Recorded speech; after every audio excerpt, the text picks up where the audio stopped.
বাংলার পথে প্রান্তরে আলের ধারে এই আগাছা জাতীয় এই উদ্ভিদটিকে অনেকেই হয়তো দেখে থাকবেন।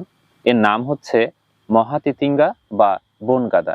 তবে এর ফুলগুলো অনেকটা নাকফুলের মতো দেখতে বলে একে নাকফুল নামেও অনেকে জেনে থাকেন। তবে এর মজার ঘটনা হচ্ছে এর ইংরেজি নাম ইলেকট্রিক ডেইজি। এর পেছনে একটি কারণ রয়েছে।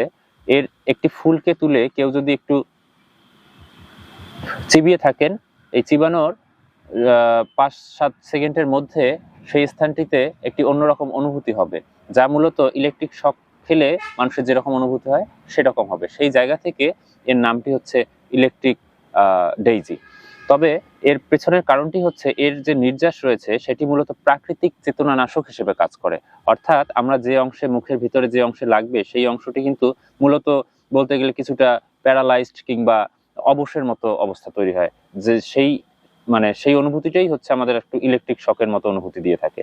ফলে গ্রামগঞ্জের মানুষজন আগে দাঁত ব্যথা হলে এই ফুলটিকে একটু বেটে কিংবা চিবিয়ে ওই ক্ষত স্থানে, দাঁত ব্যথার স্থানটিতে লাগিয়ে দিতেন এবং সেখান থেকে ব্যথাটা অনেকটা উপশম হতো, মূলত অবশ হয়ে যেত এবং ব্যথা অনুভূতি কম হতো। তো এই হচ্ছে আমাদের ইলেকট্রিক ডেইজি, নাকফুল, বনগাদা। তো এর সাথে কি আপনাদের শৈশবের কোনো স্মৃতি রয়েছে?